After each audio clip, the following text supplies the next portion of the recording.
Hello dear guys, you are welcome to my YouTube channel Rashid Anjum sir. बेटा आज हम लोग मैथमेटिक्स पढ़ने वाले हैं और वो आपको दिख रहा होगा, उस चैप्टर का हेडिंग है फैक्टराइजेशन।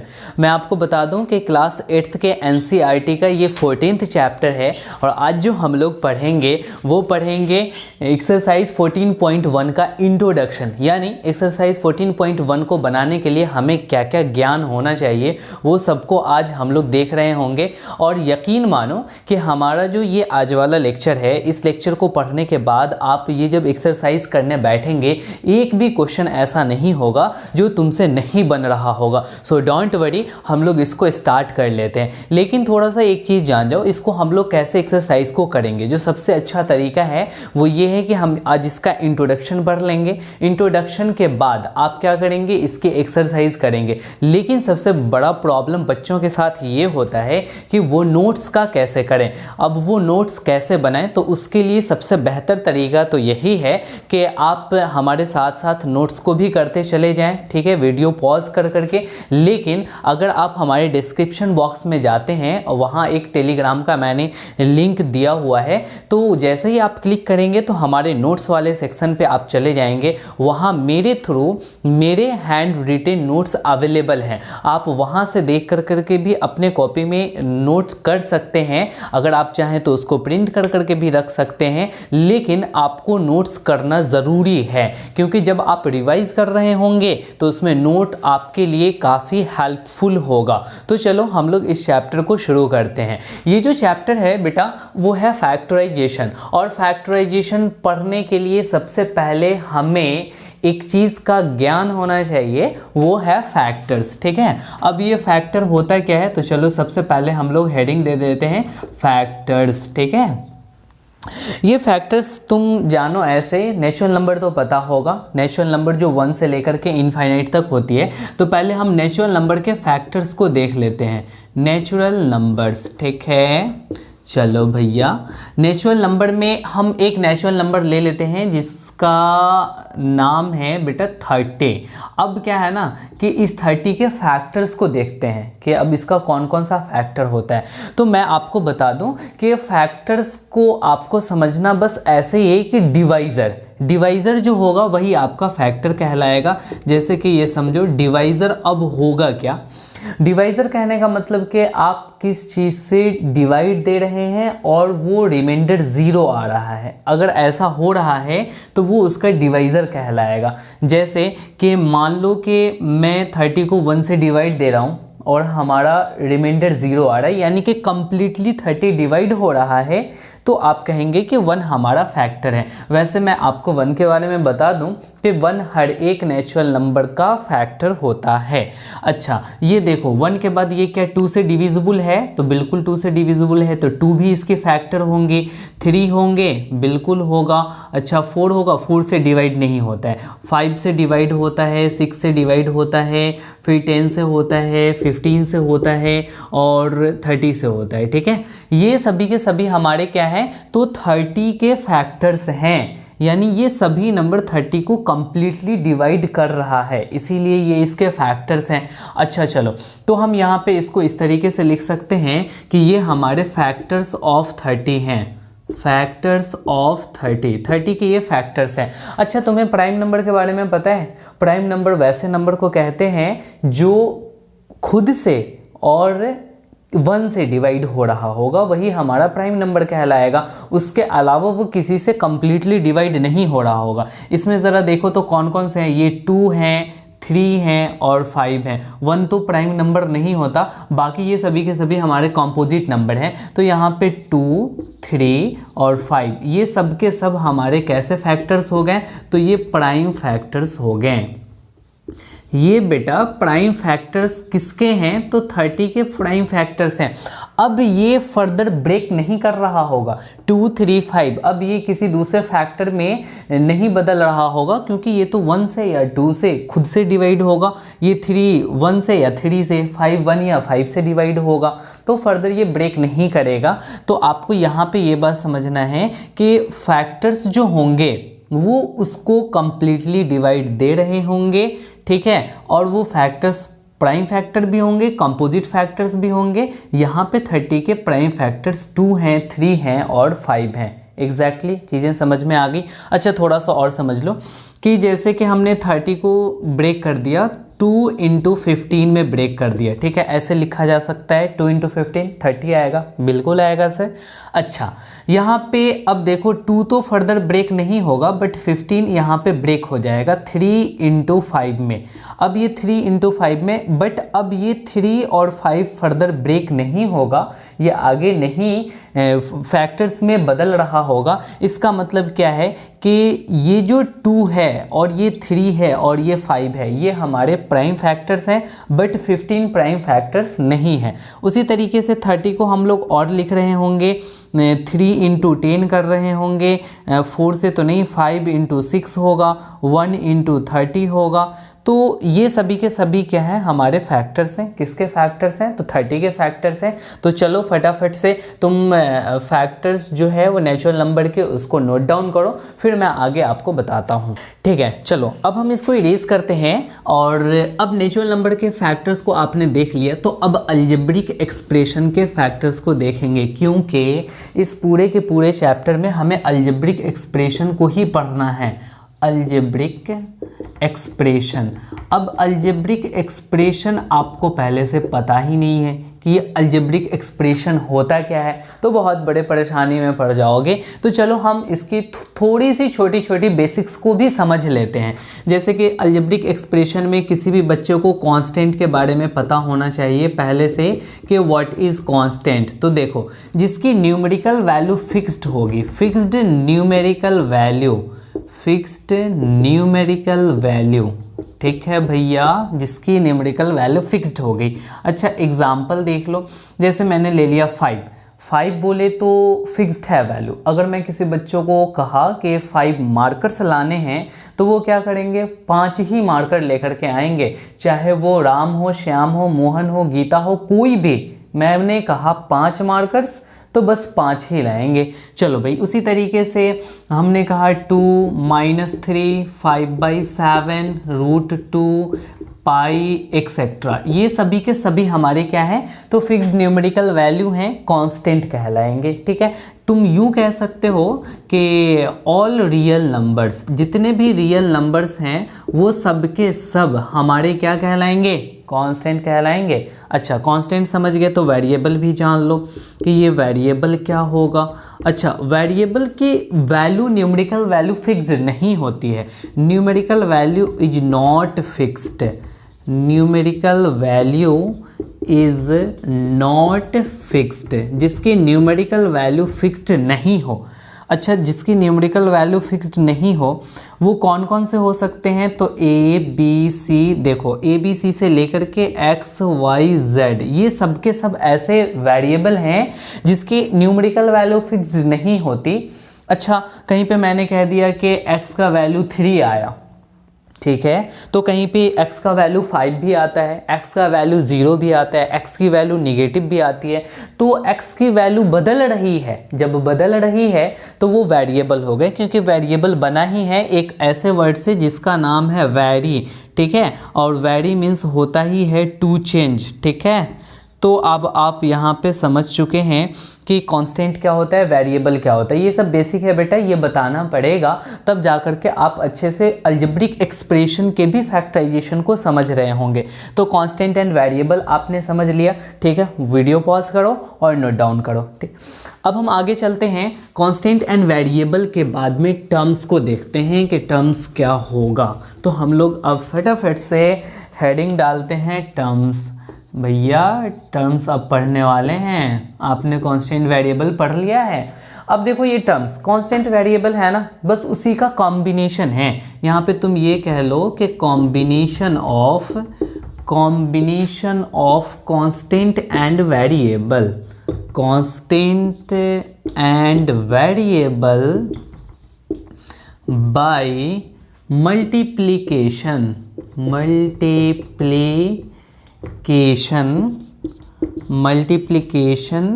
एंड डिवीज़न ऑपरेशन,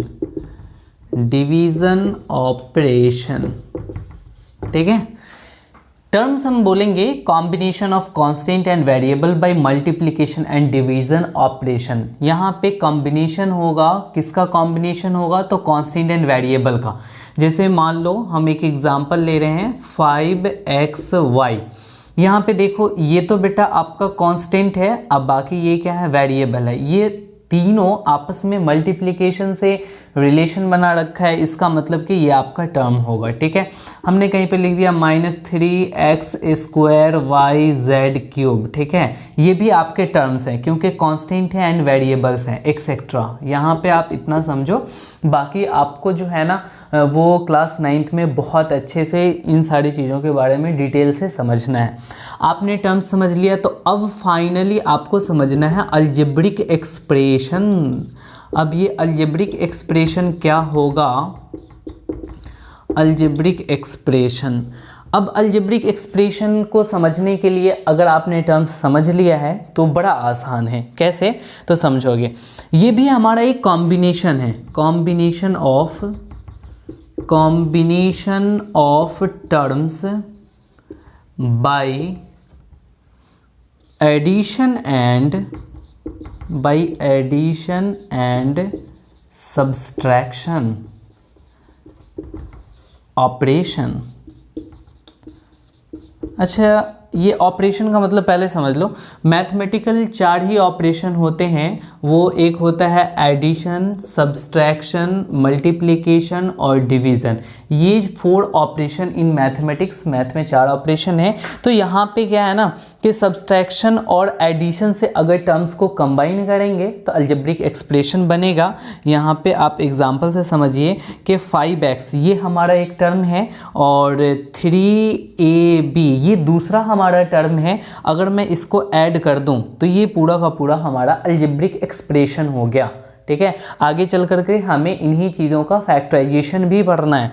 अच्छा, यहाँ पे समझो, अगर मैंने दे दिया कि -3/2x² और +4xy, तो क्या ये अलजेब्रिक एक्सप्रेशन होगा? बिल्कुल होगा, क्योंकि यहाँ पे एक टर्म ये है और दूसरा टर्म ये है। अगर मैं इसमें एक और चीज़ शामिल कर देता +5, तो क्या ये सभी के सभी एक अलजेब्रिक एक्सप्रेशन होंगे? बिल्कुल होंगे सर। क्यों? क्योंकि ये हमारे टर्म्स के कॉम्बिनेशन हैं। तो आपने यहाँ तक समझ लिया कि अलजेब्रिक एक्सप्रेशन में कांस्टेंट क्या होता है, वेरिएबल क्या होता है और टर्म क्या होता है और अलजेब्रिक एक्सप्रेशन क्या होता है। तो अब हमें समझने की बारी है कि अलजेब्रिक एक्सप्रेशन का फैक्टराइजेशन। तो चलो फटाफट नोट डाउन करो। चलो ठीक है, अब हम अलजेब्रिक एक्सप्रेशन का फैक्टराइजेशन को समझेंगे। फैक्टराइजेशन ऑफ अलजेब्रिक एक्सप्रेशन, इसको इरेज कर रहा हूँ। बच्चों मन लगा करके पढ़ो, ठीक है, तब जा कर के तुम क्लास में टॉप करने वाले हो। वरना अगर कोई भी चीज़ स्किप कर दिए तो यूँ समझ लो कि तुम्हें बहुत सारे क्वेश्चंस नहीं बनेंगे। अच्छा, अब हम यहाँ पे हेडिंग दे रहे हैं फैक्टराइजेशन ऑफ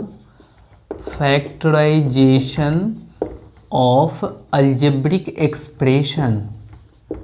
अलजेब्रिक एक्सप्रेशन का कैसे फैक्टराइजेशन करेंगे, तो इन बातों को यहाँ पे समझना। ठीक है, अब हम यहाँ पे एक एग्जाम्पल ले रहे हैं, जैसे कि 5xy + 3x। ये अलजेब्रिक एक्सप्रेशन है, बिल्कुल अलजेब्रिक एक्सप्रेशन है, क्योंकि सर यहाँ पे एक टर्म इधर है और दूसरा टर्म इधर है, दोनों कंबाइन किया हुआ है एडिशन से, तो ये अलजेब्रिक एक्सप्रेशन हो जाएगा, बिल्कुल होगा।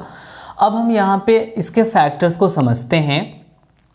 तो यहाँ पे फैक्टराइजेशन नहीं बेटा, सबसे पहले हम लोग फैक्टर समझो, यहाँ पे फैक्टर समझो, बाद में हम लोग फैक्टराइजेशन समझेंगे। तो फैक्टर ऑफ अलजेब्रिक एक्सप्रेशन, यहाँ पे अब हम 5xy लेते हैं। तो यहाँ पे एक बात को समझने की ये ज़रूरत है कि इस दोनों के बीच में कोई साइन नहीं है, तो मल्टीप्लिकेशन का है, इस दोनों के बीच में भी मल्टीप्लिकेशन का है, यानी कि इसे हम 5 × x × y लिख सकते हैं। 5xy हो गया। अब यहाँ पे देखना, ये 5 और ये x और ये y, ये तीनों के तीनों जो है ना इसके फैक्टर्स हैं। ठीक है, यानी 5xy के कितने फैक्टर हुए, तो 1 2 3। अब यहाँ पे देखो, ये जो 5 है ये आपका क्या है बेटा, नंबर है। एक फैक्टर नंबर आ गया, और ये जो x है और ये y जो है वो क्या है, तो ये आपके वेरिएबल हैं। इसका मतलब ये हुआ कि अलजेब्रिक एक्सप्रेशन का जो फैक्टर्स है वो नंबर भी हो सकता है और क्या हो सकता है, वेरिएबल भी हो सकता है, कोई इशू नहीं। तो आपको 5xy का यहाँ पे फैक्टर पता चल गया। अब यहाँ पे 5xy आपने समझ लिया। उसी तरीके से अगर हम 3x को लिखना चाहें तो क्या लिख सकते हैं, 3 इंटू एक्स लिख सकते हैं। तो इसमें कितने फैक्टर्स हैं, तो 2 फैक्टर्स हैं, एक 3 हो गया और दूसरा क्या हुआ, x हो गया। अब यहाँ पे देखो ये x और 3 अब फर्दर ये आगे कोई भी फैक्टर में नहीं बट रहा होगा, यानी यहाँ पे अब एक प्राइम के जगह, जैसे हम लोग नेचुरल नंबर में देखा करते थे कि प्राइम नंबर के कोई भी आगे फैक्टर्स नहीं होते थे, ठीक उसी तरीके से यहाँ पे 3x में 3 और x के कोई फैक्टर नहीं होंगे। तो अब आपको क्या यहाँ पे समझना है, यहाँ प्राइम नंबर के जगह एक अच्छा सा वर्ड यूज़ किया गया है जिसको हम लोग कह रहे हैं इररेड्यूसिबल। इररेड्यूसिबल यहाँ पे देखो, इररेड्यूसिबल, ये इररेड्यूसिबल फैक्टर हैं, ठीक है। बट अगर यहाँ पे हम इसको, ये भी हमारे इररेड्यूसिबल है, 5xy, ना x आगे ब्रेक होगा ना y ब्रेक होगा ना ही 5 ब्रेक होगा। अगर मैंने इसको ऐसे लिख दिया 5 इंटू xy को एक साथ लिख दिया तो ये रेड्यूसिबल हो जाएगा। क्यों रेड्यूसिबल होगा, बिकॉज x और y को फर्दर हम आगे फैक्टर में बांट रहे होंगे, यानी कि 5xy, तो ये रेड्यूसिबल हो गया बट ये इररेड्यूसिबल हो गया। ये रेड्यूसिबल, इसको हम लोग रिड्यूस कर सकते हैं ऐसे, बट ये इररेड्यूसिबल हुआ और ये भी आपका बेटा इररेड्यूसिबल हो गया। तो आपने फैक्टराइजेशन में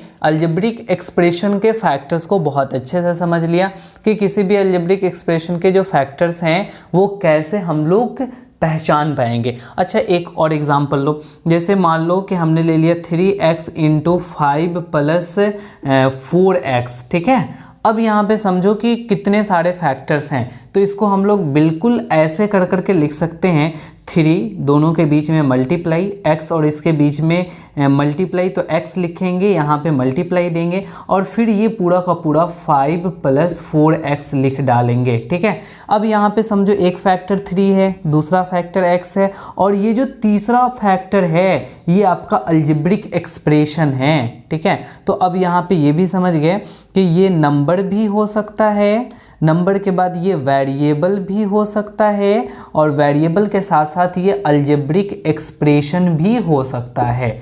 यहाँ पे केवल 3 ही फैक्टर हैं, देखो ना, जहाँ जहाँ मल्टीप्लाई आ रहा है वो सब के सब इसके फैक्टर हैं। तो तुम्हें समझ में बात आ रही है कि फैक्टर्स जो है वो आपको कैसे पता चलेगा, तो जहाँ जहाँ मल्टीप्लाई है वहाँ से आप उसको सेपरेट करते चलो। अब कोई बच्चा कहेगा कि यस सर ये 5 भी होगा और 4x भी होगा, और नहीं तो वो ये कह सकता है कि 4 और x के बीच में मल्टीप्लाई है तो एक फैक्टर 4 होगा एक फैक्टर x होगा, तो बिल्कुल नहीं। यहाँ पे 3 के साथ x मल्टीप्लाई है और x के साथ पूरे ब्रैकेट वाले मल्टीप्लाई हैं, अकेला केवल 4 नहीं, इसीलिए पूरा ब्रैकेट वाला एक अलग फैक्टर होगा। ये बात आपको समझना है।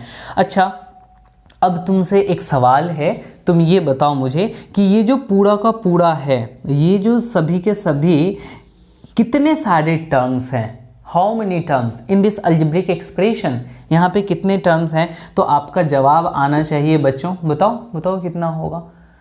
तो देखो यहाँ पे क्या है ना, ये केवल और केवल 1 टर्म है, ठीक है ना, ये एक ही टर्म है पूरा का पूरा, क्योंकि ये जो आपके बटे हुए हैं ना, ये फैक्टर और ये पूरा का पूरा फैक्टर, ये सब मिला कर करके केवल 1 टर्म हो रहा है। अगर मैं इसमें केवल कुछ और ऐड कर दूं, जैसे 7 ऐड कर दूं और पूरे को शामिल कर लूँगा, तब एक प्लस से इधर वाला एक अलग टर्म डिवाइड हो जाएगा और प्लस के पहले एक अलग टर्म डिवाइड हो जाएगा। बट यहाँ पे तो ऐसा कुछ नहीं है, केवल और केवल यहाँ पे फैक्टर्स के फॉर्म में लिखे हुए हैं, तो ये पूरा का पूरा हमारा सिंगल टर्म हुआ। तो चलो फटाफट इसे नोट डाउन करो, फिर हम आगे बढ़ते हैं। चलो ठीक है, अब हम इसको इरेज करते हैं और अब हम लोग फैक्टराइजेशन पे चलते हैं, क्योंकि फैक्टर्स के बारे में हमें बहुत अच्छे से पता चल गया कि फैक्टर होता क्या है।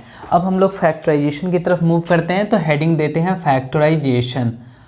अब ये समझ लो बच्चों, यहीं से आपकी कहानी शुरू होती है। अब आपको बहुत ध्यान से समझना है कि आखिर फैक्टराइजेशन क्या होगा।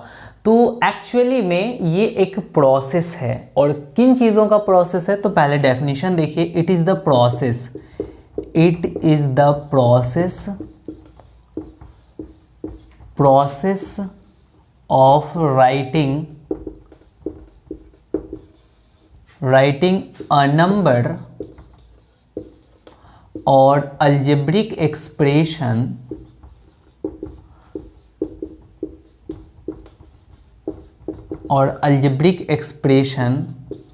as a product of factor,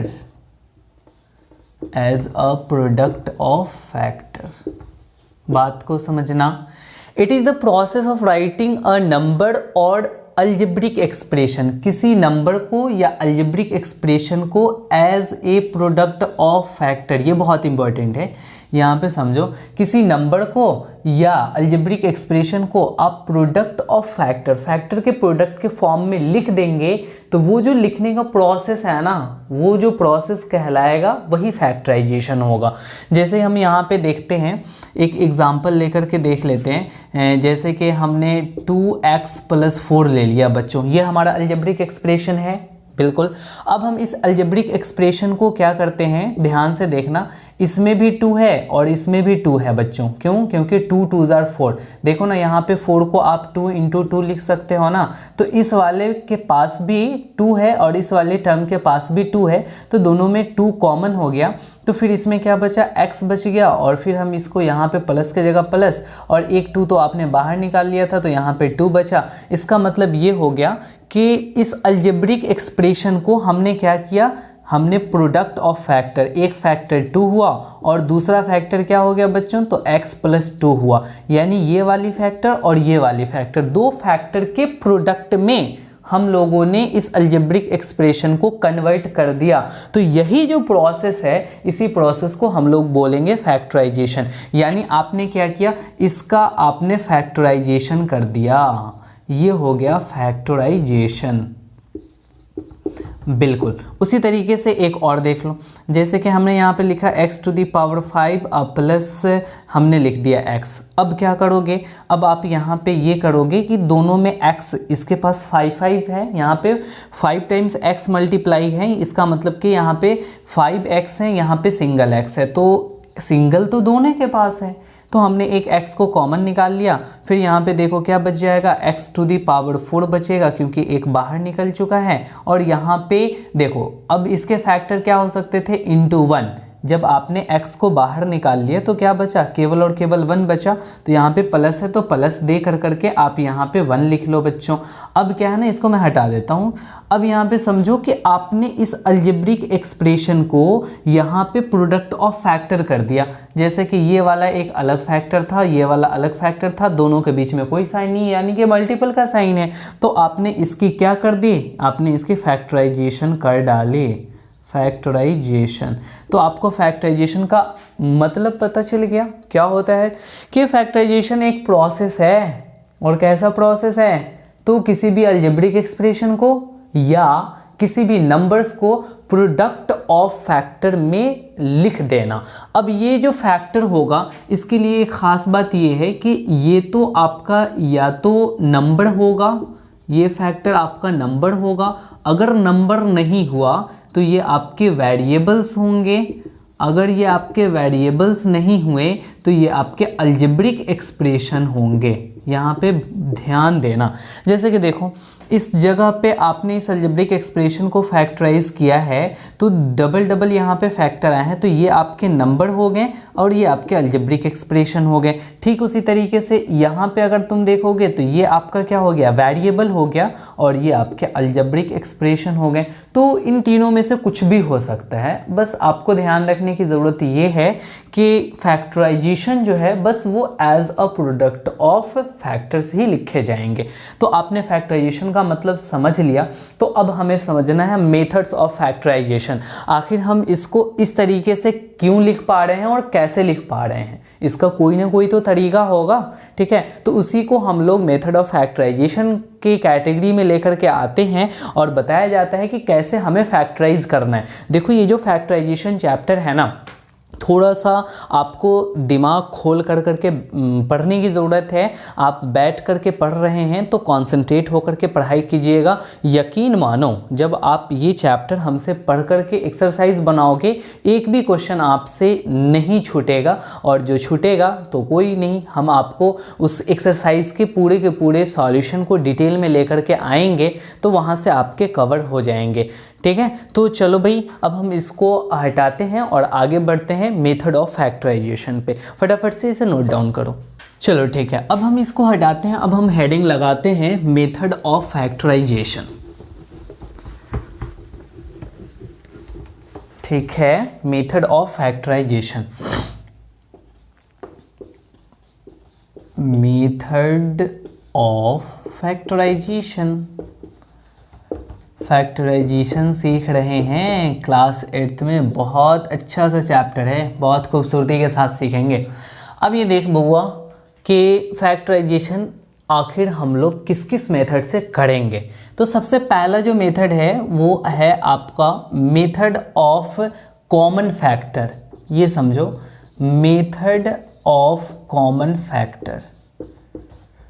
बेटा इसको अच्छे से देख लो क्योंकि ये आपको पूरे फैक्टराइजेशन में काम आएगा। मेथड ऑफ कॉमन फैक्टर, हम कॉमन फैक्टर निकाल कर करके कैसे फैक्टराइजेशन करेंगे, ठीक है, इन्हीं चीज़ों को हमें समझना है। तो सबसे पहले हम एक एग्ज़ाम्पल ले लेते हैं और वो एग्ज़ाम्पल है 2x + 4, ठीक है, जो आई थिंक मैंने पहले भी लिया था। ठीक है, अब यहाँ पे देखो ना, आप 2x + 4 को कैसे फैक्टराइज करोगे।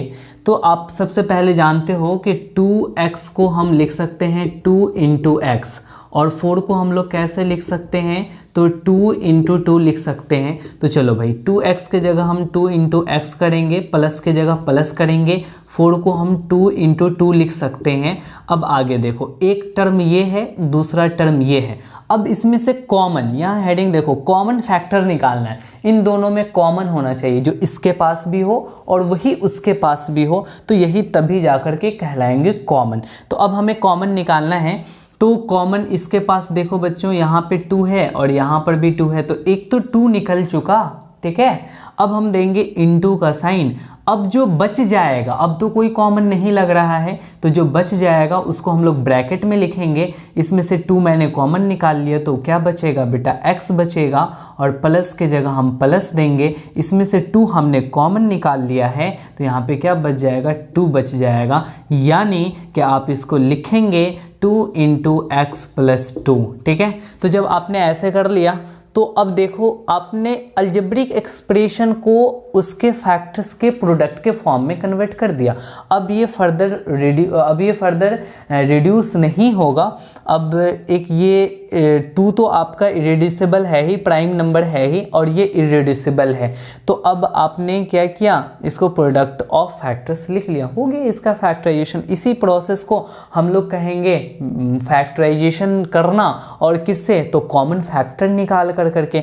तो ये आपने कर लिया। अगर कोई बच्चा चाहता तो इसको 1 स्टेप में भी कर लेता, जैसे कि 2x + 4, ये आपको धीरे धीरे समझ में आना शुरू हो जाएगा। देखोगे 2 है और 2 के टेबल में ये आता है, यानी इसमें 2 तो एग्जैक्टली है ही, तो दोनों में 2 कॉमन हो जाएगा। उसके बाद हम लोग ब्रैकेट शुरू करेंगे। 2 तो निकाल लिया मैंने बाहर, तो क्या बचा, यहाँ x बचा, प्लस के जगह प्लस करेंगे। यहाँ से आपने 2 निकाला है तो 2 × 2 = 4, इसका मतलब कि 2 इसमें बचा हुआ है, बस हो गया, यही आपका आंसर हो जाएगा एग्जैक्टली। तो ये आपने देख लिया। तो चलो इसको उतारो, फिर हम और भी सारा तुम्हें एग्जाम्पल कराएंगे, वहाँ से तुम्हारा कॉन्सेप्ट क्लियर होगा। पहले इसको जल्दी फटाफट उतारो। अब देखो अगला 5xy हम ले लेते हैं और दूसरा ले लेते हैं 10x। ठीक है, ये आपका दूसरा नंबर एग्जाम्पल हो गया। अब यहाँ पे देखो 5xy को आप बच्चों कैसे लिख सकते हो, यहीं पे मैं कर लेता हूँ 5 × x × y, और आप इसको ब्रैकेट में रख लो, प्लस के जगह प्लस है। 10 को कैसे लिख सकते हो, 2 × 5 और इंटू में x की जगह x आप रख लो, ठीक है। अब देखो ज़रा इसमें और इसमें क्या क्या आपको कॉमन दिखाई दे रहा है। जो जो कॉमन होगा बस कॉमन को हम लोग बाहर निकाल लेंगे, उसको टेक आउट कर लेंगे, इट मीन्स के बाहर उसको रखेंगे। अब देखो 5xy, इसमें 5 है एग्जैक्टली, इसमें भी 5 है, तो सबसे पहले हमने 5 को कर लिया। अब कोई बच्चा ये देख रहा होगा कि x है, तो यहाँ पे वो x भी बाहर निकाल लेगा, ठीक है। 5 इंटू एक्स ये बाहर निकल गया, ये x भी हमारे कॉमन हो गए, बट अब कोई कॉमन नहीं दिखाई दे रहा है, तो अब हम क्या करेंगे, यहाँ पे इंटू का साइन दे लेंगे और ब्रैकेट शुरू कर लेंगे। अब यहाँ पे देखो आपने 5x को तो बाहर निकाल लिया, क्या बचा यहाँ पे y बचा, प्लस की जगह आप प्लस करेंगे, और 5x तो आपने बाहर निकाला हुआ है, क्या बचा, केवल और केवल 2 बचा। अब यहाँ पे x और 5 में बेटा पहले कांस्टेंट को लिखा जाता है, उसके बाद वेरिएबल को लिखा जाता है, ठीक है। इसलिए हम लोग कोशिश करते हैं कि पहले कांस्टेंट हमारा बाहर निकले। अब क्या है ना कि 5 और x में आप इंटू का साइन हटा दो, 5x इंटू वाई प्लस 2 कर लो, ये हो गया आपका आंसर। बिल्कुल कोई दिक्कत और परेशानी नहीं, समझ में आएगा, आ गया समझ में, चलो बहुत बढ़िया। अच्छा सुनो, कोई इसको फटाफट से एक स्टेप में भी कर लेगा, जैसे कि यहाँ पे देखो दोनों में देखेगा कि 5 2 10 होता है, इसका मतलब 5 तो है ही, तो 5 यहाँ कॉमन निकाल लिया, और दोनों में x है तो x भी कॉमन निकाल लिया। अब यहाँ पे क्या बच गया, 5x तो यहाँ पे निकल चुका है, 5x को छोड़ो क्या बचा, y, तो यहाँ पे फटाफट y लिखो, प्लस के जगह पे प्लस लिखो, और यहाँ 5 तो मैंने बाहर कर लिया 10 से, तो क्या 2, यानी कि यहाँ पे आप क्या लिखो 2, 5 2 10 है ना, इसीलिए मैंने 2 लिखा, और x को तो मैंने बाहर निकाला हुआ, बस एग्जैक्टली देखो 5x into y plus 2, 5x into y plus 2, आया समझ में। चलो ठीक है, इसे नोट डाउन करो। चलो अब आगे देखते हैं जो तीसरा है वो। अब हमारे पास यहाँ पे एक है 12x प्लस 36, ये है हमारा तीसरा क्वेश्चन। अब इसमें क्या करेंगे, जब 12x प्लस 36 है तो हम 12 को कैसे लिख सकते हैं, तो देखो बच्चों 12 को आप इसके प्राइम फैक्टर में ब्रेक करो, 2 6 12 और 2 3 6, ठीक है। तो 12 को हम लिख सकते हैं 2 इंटू 2 इंटू 3, तो हम 2 इंटू 2 इंटू 3 लिख सकते हैं, और x की जगह हमने x लिख लिया। लो बेटा ये पहला वाला टर्म का हमारा फैक्टर्स हो गया, प्लस के जगह प्लस लिखेंगे। 36 को कैसे लिख सकते हैं, तो देखो 36 के लिए मैंने तरीका बता दिया कि 2 से आपने 18 कर लो, फिर 2 से आप क्या करो 9 कर लो, फिर 2 से नहीं, अब 3 3 9, 2 into 2 into 3 into 3, 2 into 2 into 3 into 3, exactly आपने इस दोनों टर्म को फैक्टर्स में ब्रेक कर लिया है। अब जो जो कॉमन होंगे उसको आप बाहर निकाल लो। अब देखो इसमें एक 2 है तो एक 2 इसके पास भी है, तो 2 तो कॉमन निकलेगा ही, फिर डबल 2 है, यहाँ भी डबल 2 है तो एक और 2 निकलेगा। सबके बीच में मल्टीप्लिकेशन का साइन देना बच्चों, ठीक है, क्योंकि तुम फैक्टराइजेशन कर रहे हो तो ऑब्वियस सी बात है कि प्रोडक्ट के फॉर्म में लिख रहे हो। अच्छा यहाँ पे अब आप क्या करो कि 3 इसके पास है, यस इसके पास एक 3 है, इसके पास तो 2 2 है, लेकिन एक एक तो दोनों में कॉमन है, तो हम यहाँ पे इंटू 3 कर लिए। अब इसके पास 3 है बट इसके पास 3 है ही नहीं, तो 3 अब कॉमन नहीं निकलेगा। अच्छा इसके पास x है बट इसके पास x है ही नहीं, तो भी हम x कॉमन नहीं निकालेंगे। अब हम क्या करेंगे, इंटू दे करके ब्रैकेट शुरू करेंगे। इन सारी चीज़ों को मैंने बाहर निकाला हुआ है, केवल और केवल x बचा तो x लिखेंगे, प्लस के जगह हम लोग प्लस करेंगे, और इन सब चीज़ों को तो मैंने बाहर निकाल रखा है, तो केवल और केवल 3 बचा। अब आप क्या करो, इसको मल्टीप्लाई करो फटाफट से, 2 2 4 3 12, यानी कि 12, और ये क्या बच जाएगा, x प्लस 3 बच जाएगा। तो यही आपका आंसर हो जाएगा। और कोई बच्चा बताए इन चीज़ों को वो डायरेक्टली भी कर सकता है। कैसे डायरेक्टली कर सकते हैं, देखो यहाँ पे मैं बता रहा हूँ कि 12 की टेबल में 36 आता है, तो हाईएस्ट कॉमन फैक्टर को देखना है जो हाईएस्ट हो। तो हालांकि 2 2 भी दोनों में कॉमन है, 12 और 36 में 2 भी कॉमन है, but that is not highest. 2 से बड़ा 6 है जो दोनों में कॉमन है, 6 से भी बड़ा है, यस 12 12 जो दोनों में कॉमन है, जैसे 12 इसमें भी है 12 इसमें भी है, तो हमने क्या किया कि 12 हाईएस्ट कॉमन को निकाल लिया कॉमन फैक्टर में, और अब उसके बाद क्या किया, x के जगह मैंने x लिख लिया और प्लस के जगह प्लस, और 12 3 are 36 यानी कि यहाँ पे 3 रख दिया। लो भाई ये जो चीज़ 12 यहाँ पे आया x + 3 वही 12 x + 3 वहाँ पर भी आ गए। तो आप ऐसे भी कर सकते हो, एक स्टेप में कर सकते हो। अब एग्जामिनेशन में करने की बात आएगी तो आप फटाफट यहाँ से यहाँ जा सकते हो, कोई दिक्कत नहीं है, आपको इतनी सारी स्टेप्स लिखने की ज़रूरत नहीं है, बट मैंने सिखाने के पर्पज़ से इन सारी चीज़ों को मैंने लिखवाया। फटाफट से इसे नोट डाउन करो, फिर और मैं प्रैक्टिस करा रहा हूँ, अभी मैं प्रैक्टिस कराऊंगा, डोंट वरी, टेंशन नहीं लेना है। चलो अब ये तीसरा नंबर क्वेश्चन हो गया, अब चौथा नंबर क्वेश्चन देखते हैं। अब हम लोग एक स्टेप में करने की कोशिश करेंगे, ठीक है।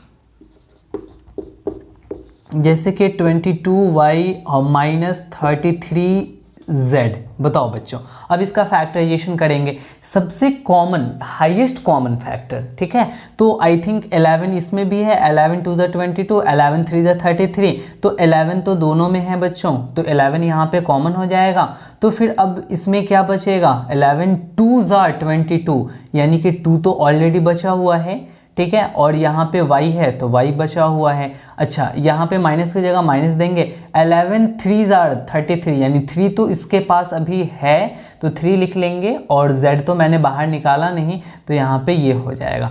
ये बात अगर आपको डायरेक्टली समझ में आ गया तो बहुत अच्छा, और नहीं तो अब आप क्या करो कि इसको बहुत डिटेल में अगर करना है तो फिर आप इस तरीके से कर करके समझ सकते हो कि 22 को 2 × 11 × y लिख सकते हैं, और माइनस इसे 3 × 11 × z लिख सकते हैं। अब देखो 2 तो दोनों में नहीं है, कॉमन नहीं होगा, ये 11 इसमें भी है 11 इसमें भी है, तो 11 बेटा आपका कॉमन हो गया, और इसमें क्या बच गया, तो अब 2y बच गया, माइनस की जगह माइनस, और इसमें क्या बच गया, तो 3z बच गया। तो लो भाई वही चीज़ यहाँ भी आ गया है, तो आपको धीरे धीरे अब चीज़ें समझ में आ रही होंगे, बड़ा आसान है, बस समझने की ज़रूरत है। तो कोशिश ये करो कि वन टाइम में हम डायरेक्ट आंसर पे पहुँच जाएं और इसमें ज़्यादा टाइम हमारा नहीं लगे। तो इसे नोट डाउन कीजिए, फिर मैं आपको और सारे क्वेश्चंस कराता हूँ। चलो देखो ये अब 5th नंबर ले लेते हैं। अब यहाँ पे एक ले लिया मैंने 14pqr और प्लस 35pq। अब हमें इसको फैक्टराइज करना है बाई टेकिंग कॉमन फैक्टर, ठीक है। अब कॉमन फैक्टर निकालना है, तो अब हाईएस्ट कॉमन देखो 14 के टेबल में ये नहीं आता, तो 14 का फैक्टर करो तो 2 7 14, तो देखो 7 इसमें भी है और 7 से इससे भी डिवाइड, 7 से ये भी डिवाइड होता है और ये भी डिवाइड होता है, इसीलिए हम लोग क्या करेंगे कि 7 हाईएस्ट कॉमन ले लेंगे। तो यहाँ पे बेटा आप ले लो सबसे पहले 7 तो दोनों के पास है, दोनों के पास 7 है, एक p इसके पास भी एक p इसके पास भी है तो p भी कॉमन है, इसके पास q है इसके पास q है तो q भी कॉमन हो गया, r इसके पास है इसके पास r नहीं है तो r कॉमन नहीं है, कॉमन ही तो लेना था। तो चलो अब हम यहाँ पे हम लोग लिखते हैं ब्रैकेट दे करके, 14 में से 7 कॉमन निकाल लिया हमने, तो 7 2s r यानी कि 2 बचा हुआ है, पी क्यू बाहर निकाल लिया तो यहाँ r बचा हुआ है, प्लस के जगह प्लस करो। अच्छा 35 में देखो 7 5s, ठीक है 35 यानी कि 5 इसके पास है। अब यहाँ पी क्यू तो बाहर निकाल लिया, तो बाहर निकाल लिया तो बस कहानी यहीं पे ख़त्म हो जाएगा, ठीक है।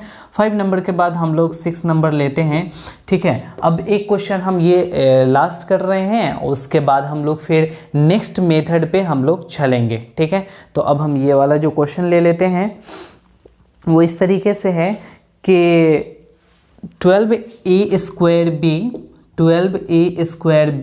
Plus 15ab²। अब बताओ बच्चों इसको आप क्या करोगे, कैसे करोगे।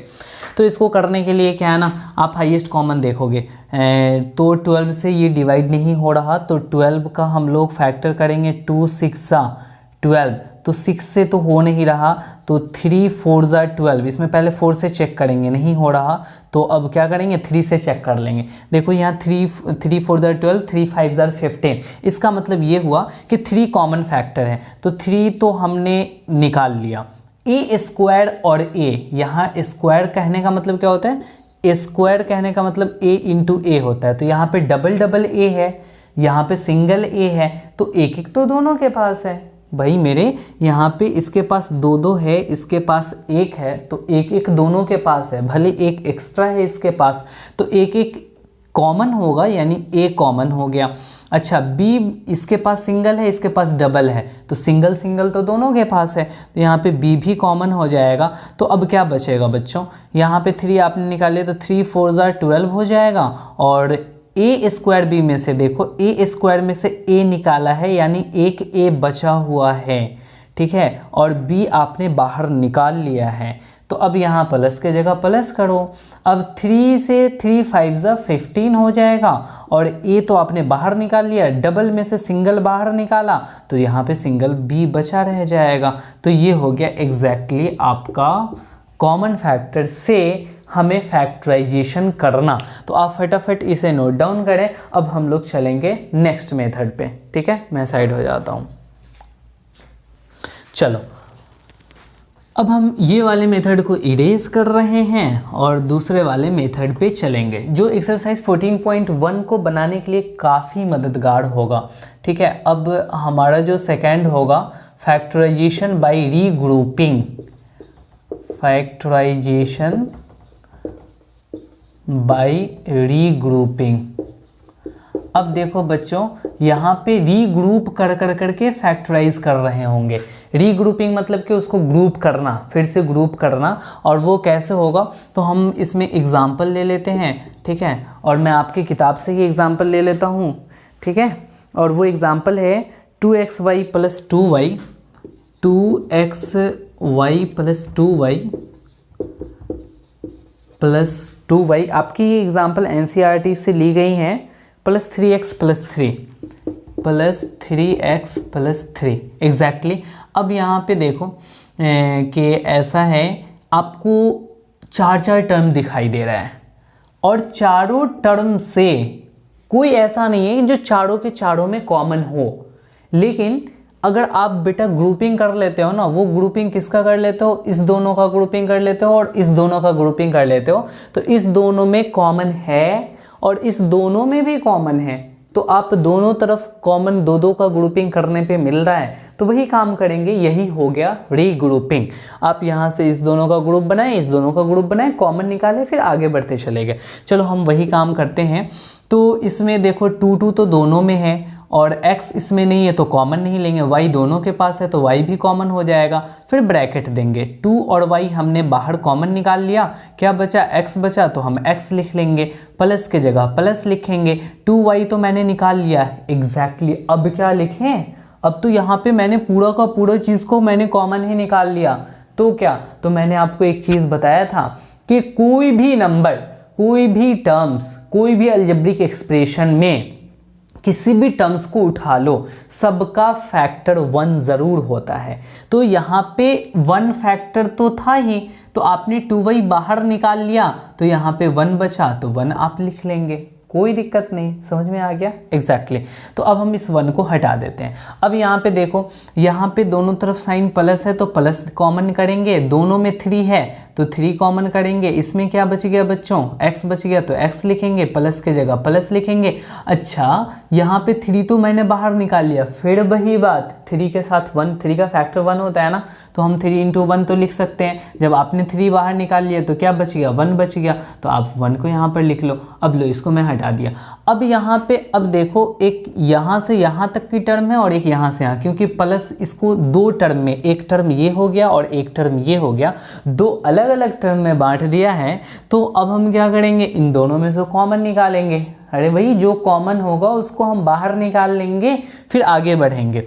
अब देखो x + 1 इसके पास भी है, x + 1 इसके पास भी है, तो अब आप क्या करें कि x + 1 कॉमन निकाल लें, ठीक है, और जो बच जाएगा ब्रैकेट में डाल दें। अब x + 1 तो निकाल लिया आपने, तो क्या बचा यहाँ पे, 2y बच गया, यहाँ प्लस है तो प्लस लिखेंगे। x + 1 आपने बाहर निकाला, तो यहाँ पे क्या बच गया बच्चों, 3 बच गया। तो बस यही, अब फर्दर हम इसे ब्रेक नहीं कर सकते। अब यहाँ पे देखो x+1 को फैक्टर में नहीं हम ब्रेक कर सकते, इसको भी नहीं कर सकते। हमारा यहाँ पे कितने सारे फैक्टर्स हो गए, तो एक फैक्टर x+1 हो गया और दूसरा फैक्टर क्या हो गया बच्चों, तो 2y+3 हो गया। तो ओवरऑल यहाँ 2 फैक्टर हो गया, बट टोटल ये 1 टर्म ही है, केवल सिंगल टर्म है। तो अब आपने क्या किया कि ग्रुपिंग का फ़ायदा उठाया, ग्रुपिंग किया, कॉमन निकाला, आगे आपने फैक्टराइज कर लिया।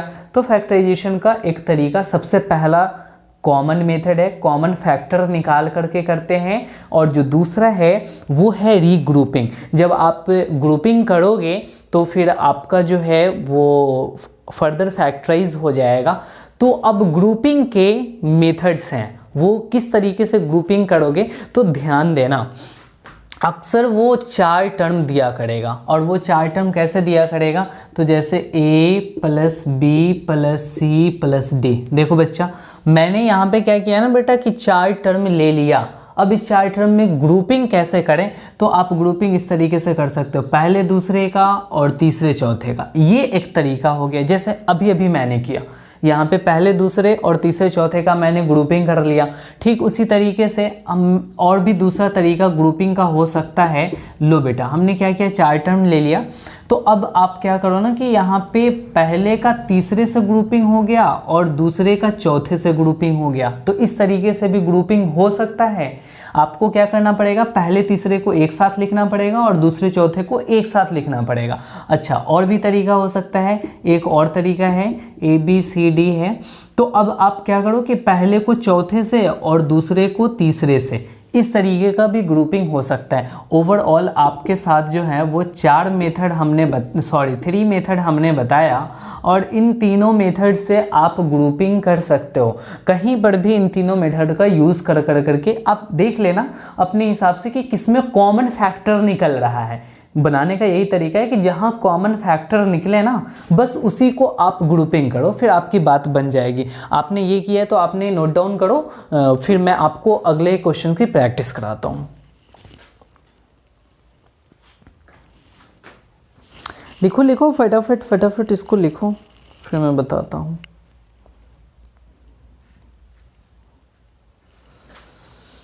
चलो,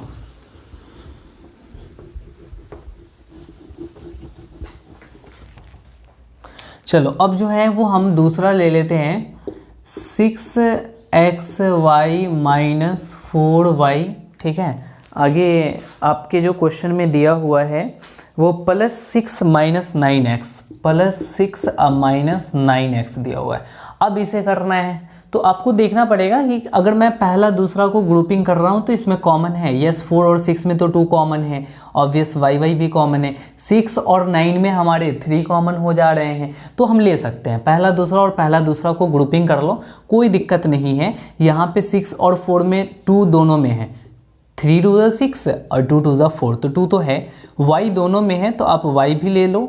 फिर आप यहाँ क्या बचा बच्चों, आपने 2y ले लिया, 6 में से 2 निकाल लिया तो 3 बच गया। ठीक है, उसके बाद यहाँ तो x आपने निकाला नहीं तो x बचा हुआ है, y तो निकाल लिया, माइनस की जगह माइनस देंगे, और 4 में से आपने 2 निकाला है तो 2 2 4 होता है, तो 2 बचा हुआ है, y तो निकाल लिया, बस ये ब्रैकेट क्लोज हो जाएगा। अब क्या है ना कि ये प्लस को वैसे ही प्लस उतार लेंगे। अब क्या है कि 6 और 9 में हम क्या कॉमन ले सकते हैं, तो 3 दोनों में है, तो अब आप 3 कॉमन ले लो। तो जैसे ही आप 3 कॉमन लोगे तो अब आप यहाँ पे देखना कि 3 2 6, तो यहाँ पे 2 लिखोगे, अब यहाँ माइनस की जगह माइनस लिखोगे। अब यहाँ पे 3 निकाल लिए तो 3 3 9 होगा, और यहाँ पे क्या हो जाएगा बच्चों, यहाँ पे x है तो x, क्योंकि x तो आपने कॉमन निकाला नहीं है। अच्छा देखो, अब जब दोनों को आप एनालिसिस करोगे ना बच्चों, तो एनालिसिस करने में एक चीज़ का आपको पता चलेगा, 3x - 2 है और ये 2 - 3x है। ओ शिट, यहाँ पे क्या गड़बड़ हो गया, केवल साइन का अंतर हो गया। अगर ये -2 +2 में बदल रहा है, +3 -3 में बदल रहा है, ये साइन अगर सेम होता ना सर, तो हम फिर से अगेन कॉमन निकाल लेते हैं। तो साइन को कॉमन करने का एक तरीका है जो यहाँ पे तुम समझ जाओ। आप यहाँ से माइनस को बाहर निकालो। जैसे ही माइनस, इसको आप एज इट इज़ लिखो 2y 3x माइनस 2 लिख लो, कोई दिक्कत नहीं। अब यहाँ पे प्लस है तो प्लस रहने दो, और दोनों में से माइनस कॉमन निकालने का मतलब हुआ -1 कॉमन निकालो, क्योंकि यहाँ पे इसके पास भी फैक्टर है, इसके पास भी फैक्टर है, ठीक है। 1 तो हर दोनों के पास होगा, क्योंकि 1 तो सबके पास फैक्टर होता है। बट हम यहाँ पे -1 निकाल रहे हैं, तो -1 फैक्टर निकालने से क्या हो जाएगा, यहाँ पे समझ लो कि ये जो +2 है ना, ये -2 में बदल जाएगा, और ये -3 जो है ना वो +3x में बदल जाएगा। वैसे भी देखो, अगर आपने निकाला तो ये क्या हो गया, प्लस माइनस, ये ओवरऑल क्या हो जाएगा। अब हम अगला स्टेप में समझाते हैं, आप बात को समझिएगा। 3x - 2 है, ये प्लस माइनस माइनस हो गया, ठीक है। अब आप जो लिख रहे हैं वो आप पहले प्लस वाले को लिख लो, ठीक है, 3x को, अब बाद में माइनस वाले को लिख लो। अब देखो, माइनस प्लस -3x आना चाहिए, बिल्कुल -3x है। माइनस माइनस +2 आना चाहिए, बिल्कुल +2 है। इसका मतलब क्या हुआ कि अब ये प्लस को माइनस बना दिया, तो यहाँ पे प्लस वाला माइनस बन गया, माइनस वाला प्लस बन गया।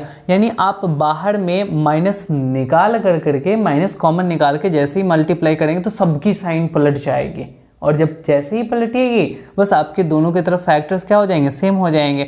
तो अब यहाँ पे 3 था, तो बेटा यहाँ पे 3 तो लिखना पड़ेगा, यहाँ पे आपको 3 लिखना पड़ेगा, तो यहाँ पे आपने 3 लिख लिया। अब यहाँ पे देखो, दोनों में क्या कॉमन हो गया, 3x - 2 दोनों में है, 3x - 2 3x - 2। तो अब इसमें क्या बचा, तो इसमें 2y बच गया, और इसमें 3x - 2 तो मैंने बाहर निकाल लिया है, तो यहाँ पे क्या बचा, केवल और केवल -3 बचा हुआ है। तो ये बात आपको समझ में आया। तो ये वाला स्टेप बिना किए हुए भी आप कर सकते हैं। प्लस को माइनस में बदल लेते हैं, 3 के जगह 3 लिख लेते हैं, +2 के जगह -2 लिख लेते हैं, -3 के जगह +3 लिख लेते हैं। जब भी आपको इन दोनों जगह अगर साइन पलटा हुआ दिखे, यानी कि पहला प्लस है तो वहाँ पे माइनस है, और यहाँ माइनस है तो वहाँ प्लस है, अगर ऐसा दिखे तो तुम क्या करो, सभी का साइन चेंज कर लो। उसके पीछे लॉजिक क्या है, -1 को कॉमन निकाल लेना, ठीक है। -1 को क्या करना, कॉमन निकाल लेना। अच्छा देखो, हम 2 को ऐसे करके लिख सकते हैं क्या कि -2 × -1, बेटा लिख सकते हैं, -2 × -1 2 हो जाएगा। अच्छा, -3 को हम क्या लिख सकते हैं, -3 को हम ऐसा लिख सकते हैं 3 × -1, तो देखो तब भी -3 हो गया।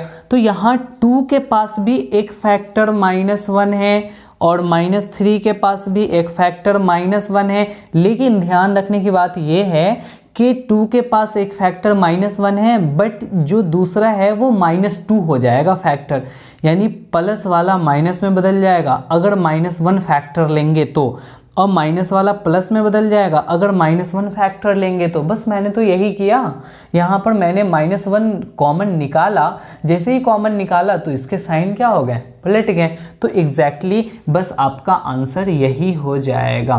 तो हमने भी क्या किया, बस पहले दूसरे और तीसरे चौथे को ग्रुपिंग कर करके यहाँ पे फैक्टराइजेशन कर लिया, जो कर पाना पॉसिबल भी हो गया। तो चलो हम एक और क्वेश्चन ले लेते हैं ताकि आपकी प्रैक्टिस और हो जाए। फटाफट से इसको नोट डाउन करेंगे। चलो ठीक है, अब हम इसको हटा रहे हैं। अब एक जो ये दूसरा था, अब एक क्वेश्चन और प्रैक्टिस आपको करा दिया जाए इस ग्रुपिंग मेथड पे, ताकि आपको एक्सरसाइज करने में कोई दिक्कत नहीं हो। मैं आपके ही किताबों से एक क्वेश्चन ले लेता हूँ। जो आपके किताबों से क्वेश्चन है वो है 15PQ + 15, 15PQ + 15, उसके बाद में है +9Q + 25Q, +9Q + 25P, I think P है, ठीक है, मैं देख लेता हूँ, यस 25P है। अब क्या है ना, इसको हमें करना है, तो इसको करने के लिए क्या है ना कि आपको ग्रुपिंग करना पड़ेगा, क्योंकि 1 2 3 4 टर्म्स हैं, तो तुमको ग्रुपिंग करना पड़ेगा। अगर नहीं करोगे तो कोई बात नहीं, तुम नहीं करो, बट करने वाले ही ग्रुपिंग करने वाले ही क्वेश्चंस को सॉल्व कर रहे होंगे। अब देखो कि आप इसको और इसको देखते हो तो 15 दोनों में कॉमन है, बहुत अच्छा, 15 दोनों में कॉमन है। बट इसको और इसको देख रहे हो ना, तो बेटा 9 है, 9 के टेबल में ये नहीं आता, या फिर इन दोनों में कोई कॉमन नहीं है, यहाँ Q है, यहाँ P है, इन दोनों में भी कोई कॉमन नहीं दिख रहा। तो हम लोग क्या करेंगे ना, ग्रुपिंग करेंगे, क्योंकि ये दोनों में हमारा कॉमन दिख रहा है और यहाँ पे कॉमन नहीं दिख रहा है, तो हमें ग्रुपिंग करना पड़ेगा। अब हम ग्रुपिंग करना पड़ेगा तो हमारा तरीका क्या है कि पहले दूसरे को नहीं हुआ तो पहला तीसरा से चेक करेंगे। तो 15PQ और 9Q में यस Q है और 9-15 में कॉमन है। 15 एंड 25 में यस 15-25 में भी कॉमन हो जाता है, यानी कि पहला को तीसरा से करो और दूसरा को चौथा से करो। एग्जैक्टली आपके क्वेश्चंस बन रहे होंगे। अब आप क्या करो कि 15PQ के साथ आप 9Q को लिख लो, प्लस 9Q लिख लो, और इस 15 के साथ आप क्या करो कि 25P को लिख लो। जैसे ही करोगे ना फिर तुम्हारे क्वेश्चंस बनने लगेंगे। इस दोनों में आप कॉमन निकालो। 9 और 15 में क्या है, 3 कॉमन है, 3 5 15, 3 3 9। P इसके पास है, इसके पास नहीं है कॉमन। Q दोनों के पास है तो Q कॉमन ले लेंगे। यहाँ पे क्या बचेगा, 15 में से मैंने 3 ले लिया तो 3 5 15 हो गया। अब उसके बाद में P तो दोनों में था नहीं, कॉमन हुआ नहीं, तो यहाँ पे P बचा रह जाएगा। Q तो मेरा बाहर निकल चुका है, प्लस के जगह प्लस लिखेंगे। 9 में से 3 हमने कॉमन निकाला तो 3 3 9, ठीक है। कोई 6 मत लिख लेना कि 3 निकल गया, तो यहाँ पे सर 6 लिख लेंगे, क्योंकि 3 और 6 जोड़ने पे 9 आता है। नहीं बेटा, यहाँ पे 3 को 3 टाइम्स पढ़ने पे 9 आता है, तो इसीलिए 3 लिखा जाएगा, बस हो गया और कुछ नहीं। क्यों तो बाहर निकल चुका है। यहाँ पे देखो दोनों तरफ प्लस है तो प्लस कॉमन हो जाएगा। 15 और 25 में बेटा 5 कॉमन हो गया, तो 5 कॉमन हो गया तो 5 3 15, इसीलिए 3 यहाँ पे बचा हुआ है, प्लस के जगह प्लस लिखेंगे। और 5 5 25 और प्लस यहाँ P तो रह ही जाएगा। क्यों रहेगा, क्योंकि P तो कॉमन निकला नहीं। 3 + 5P, 3 + 5P। देखो एडिशन में आप अगर पहले को बाद में लिख दिए कोई फ़र्क नहीं पड़ता है, ठीक है। तो आप कम्यूटेटिव लॉ भी जानते हो कि A + B = B + A। Addition में, मल्टीप्लिकेशन में हम लोग कम्यूटेटिविटी लगा सकते हैं, तो आप ये दोनों कॉमन फिर से निकाल सकते हो। जैसे कि 5P + 3 और 5P + 3 दोनों में हैं, तो हम ऐसे लिख लेते हैं 5P + 3 दोनों में था, मैंने ब्रैकेट वाले को बाहर कॉमन निकाल लिया। अब क्या बचा, जो बचा उसको हम फिर क्या करेंगे, लिख लेंगे। जैसे यहाँ पे 3Q है तो यहाँ पे हम 3Q लिख लेंगे, बिकॉज ब्रैकेट वाला कॉमन निकल चुका है। तो 3Q बचा, प्लस के जगह प्लस लिखेंगे, और फिर यहाँ 3 + 5P मैंने बाहर निकाला है, यहाँ केवल और केवल 5 बचा। तो इसका मतलब कि फैक्टराइजेशन इसका यही होगा।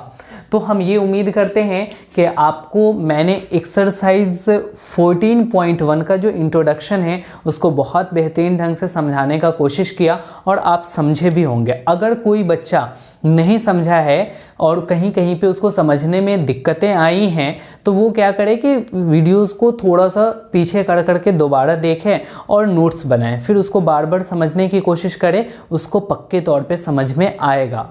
बट शर्त ये है कि तुम समझना चाहो, और अगर तुम समझना चाहोगे नहीं तो वो ऑब्वियस सी बात है कि वो भी आपको समझाना नहीं चाहेगा। चलो ठीक है, तो अब आप क्या करोगे, आपको कल का होमवर्क मिल रहा है। आपको होमवर्क ये है बच्चों, एक्सरसाइज 14.1 आप कर करके रखेंगे। वैसे हम नेक्स्ट वीडियोस जो लेकर के आएंगे उसमें एक्सरसाइज 14.1 को ही सॉल्व कर रहे होंगे, ठीक है। आप नोट्स डिस्क्रिप्शन में जा कर के और टेलीग्राम चैनल पे आप क्लिक करें और मेरे टेलीग्राम से जा कर के आप नोट्स को डाउनलोड करें। जो हैंड रिटन नोट्स है वो काफ़ी आपके लिए हेल्पफुल होगा। और ये सेशन अगर आपको अच्छा लगा और चीज़ें समझ में आई, मैथमेटिक्स ईजी वे में अगर आपको समझ में आ रहा है, तो आप इसे अपने फ्रेंड्स के साथ शेयर भी करें, ठीक है, ताकि वो भी आपके साथ साथ हमारे इस लेक्चर को पढ़ पाएँ और वो भी अपने एजुकेशन में, अपने पढ़ाई में बहुत अच्छा करें, ठीक है। बाकी अगर आप हमारे सोशल साइट से फेसबुक, इंस्टाग्राम, टेलीग्राम, जहाँ कहीं भी आप अगर हमसे जुड़ना चाहते हैं तो आप राशिद अंजुम ANJUMSIR, ये हमारे सभी की यूज़र आईडी है। आप यहाँ से जा करके हर जगह हमसे जुड़ सकते हैं और हमारे वहाँ एक एक एक्टिविटीज़ के साथ आप अपडेट रह सकते हैं। तो ठीक है, आज की क्लास यहीं तक, फिर हम आपसे मिलते हैं नेक्स्ट क्लास में। ओके।